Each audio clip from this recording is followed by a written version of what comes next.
கண்ணு 2வது கையை பத்தி பேசுறாரு. நல்லா பாத்துங்க. இந்த கையானது எப்படி தேவனுக்கு பிரியமான காரியங்களை செய்தா இல்ல எனக்கு பிரியமா உங்களோட பர்சனல் லைஃப், உங்க அந்தரங்க வாழ்க்கையில, உங்களுடைய மறைமுகமான வாழ்க்கையில, உங்க ஃப்ரெண்ட்ஸோட, உங்க ஃபேமிலியோட உங்களுக்கு என்ன அந்தரங்க தேவைகள் காரியங்கள் உங்க வாழ்க்கையில இருக்கோ அந்த அந்த விஷயங்களுக்கு இந்த கை எப்படி பயன்படுது? எப்படி பயன்படுது இந்த கை? இந்த கை தேவனுக்கு ஊழியம் செய்ய பயன்படுதா? தேவனோட காரியங்களுக்கு பயன்படுதா? தேவனோட சபைக்கு பயன்படுதா? தேசப்பசன கட்டளைகளுக்கு பயன்படுதா? ஜெபத்துக்கு பயன்படுதான்னு யோசிக்காம நீ இந்த கை தேவையில்லாத அநேக பாவ காரியங்களுக்கு யூஸ் ஆகுதா? நம்ம வாலிப காலத்துல யோசிச்சு பாருங்க பிள்ளைகளே. சிம்பிள் தான். இந்த கையானது கண்ணை பத்தி கிளியரா சொல்ற. கையும் அதே தான் சொல்றாரு. இந்த கையானது தேவனுக்கு பிரியம் இல்லாத காரியங்கள் அதை வெட்டி போடுற. அதை கையோடு வானாப்பான்றாரு. நம்ம வெட்டி போடுமா?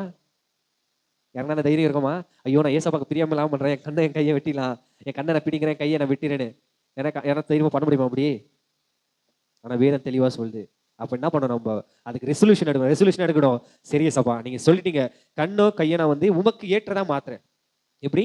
உமக்கு பிரோஜனமா, உமக்கு பிரோஜனம்னா ஏசப்பா நான் இனிமே என் கண்ணை வெட்ட முடிய தைரியம் எனக்கு, பிடிக்கி போட முடிய தைரியம் கிடையாது, வெட்டி போட தைரியம் கிடையாது. ஆனா எனக்கு ஒரு தைரியம் இருக்குது, நான் ஃபாலோ பண்ணுவேன் ஏசப்பா. கட்டளைகளை ஃபாலோ பண்ண எத்தனை பேர் சொல்ல முடியும் இப்போ? ஏசப்பா என்னால் அந்த விஷயம் செய்ய முடியாது, ஆனா என்னால் என்ன பண்ண முடியும்? என்னால் என்னை மாற்றிக்கொள்ள முடியும் ஏசப்பா. நான் உமக்கு ஏற்ற மகனாக இருப்பேன் ஏசப்பா, உமக்கு ஏற்ற ஒரு பிள்ளையா இருப்பேன், உங்களுடைய கட்டளைகளையும் உங்களுடைய கைக்கொள்ளுவேன் ஏசப்பா, உமக்கு பிரியமா இருப்பேன்னு இந்த நேரத்தில் ஏசப்பாக்கு நம்ம அறிக்கை செய்யலாம். எத்தனை பேர் விசுவாசிக்கிறீங்க? எத்தனை பேர் விசுவாசிக்கிறீங்க? ஏசப்பா கிட்ட ஏசப்பா என்ன கேட்கிறாரு? பெருசா ஒன்றும் கேட்கல, உன்னை உள்ளான இருதயத்தை எனக்கு தாப்பா தான் கேட்கிறாரு. உன் வாழ்க்கையில செலவு பண்ற கொஞ்சம் நேரத்தை எனக்கு கொடுப்பா, உன் வாழ்க்கையில செய்யற காரியங்களை எனக்கு விரோதமா செய்யாதப்பா, உன் வாழ்க்கையில செய்யற ஒவ்வொரு விஷயத்திலையும் என்ன நினைச்சு பாருப்பா, என்ன நினைச்சு பாரு. நான் என்ன சொல்லியிருக்கேன்? நீ ஒருத்தர்கிட்ட பேசும்போது, நீ ஒருத்தர்கிட்ட பழகும் போது, நீ வேலைக்கு போகும்போது, வேலை ஸ்தலத்தில் யார்கிட்ட பேசும்போது, நீ வெளியே சுத்தும் போது, ஃப்ரெண்ட்ஸோடு இருக்கும்போது, ஃபேமிலியோடு இருக்கும்போது, நீ தனிமையில் இருக்கும்போது, ஒவ்வொரு வாட்டியும் தேவன் நமக்கு என்ன சொல்லியிருக்காரு, தேவன் நமக்கு என்ன சொல்லியிருக்காரு, பைபிள் வசனம் என்ன சொல்லுதோ அதன்படி நம்ம நடக்கிறோமான்னு ஒவ்வொரு வாட்டி நம்ம என்ன பண்ணோம்? நம்ம ரெகனைஸ் பண்ணோம், நம்ம திங்க் பண்ணோம், நம்ம சோதிக்க பண்ணோம். ஏசப்பா நீங்க சொல்லியிருக்கீங்க பைபிள்ல இந்த வசனம் இருக்குன்னு அதுபடி நடக்கிறான்னு உங்களை ரீகால் பண்ணிக்கிட்டே இருக்கணும். ரீகால் பண்ணா தேவனுடைய வசனம் நம்மளுக்குள்ள போவோம். அதை விட்டு தேவன் என்ன சொன்னாலும் பரவாயில்ல, நான் என் வாழ்க்கையில் நான் இந்த உலகத்துல பூமியில இருக்கிற விட நான் என் ஜாலியா நான் என் இஷ்டம் போல இருப்பேனா, பரலோக ராஜ்யம்னு ஒண்ணு இருக்கு.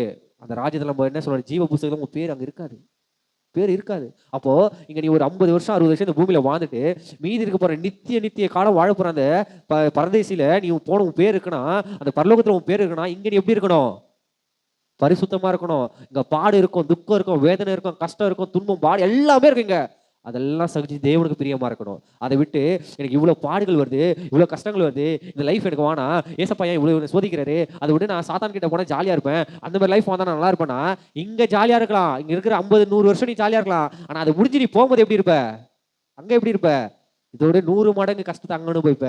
இங்க படுற கஷ்டம் ஒண்ணு இல்ல, நீ நித்தியம் கால போய் நீ நரகத்துக்கு போனா அங்க படுற கஷ்டம் யாரும் நம்மளை காப்பாற்ற முடியாது. இங்க காப்பாத்த இப்ப தேவனோட நேரம் இருக்குது. ஏசப்பா மன்னிக்கிற தேவனா இருப்பாரு, இப்ப மன்னிப்பாரு. ஆனா தேவன் சொல்றாரு, நான் திருப்பி வருமா 3 நாள் கழிச்சு நான் வருவேங்க. வரும்போது எப்படி வருவேன்? நியாயாதிபதியா தான் வருவேன். நியாயாதிபதினா ஜட்ஜி. அப்ப நான் பாவம் புண்ணியம் பார்க்க மாட்டேன். இப்ப நீ மனம் திரும்பினா உன் மனம் திரும்பல உண்டு, நீ அந்த நேரத்துல மனம் திரும்பினா இல்ல.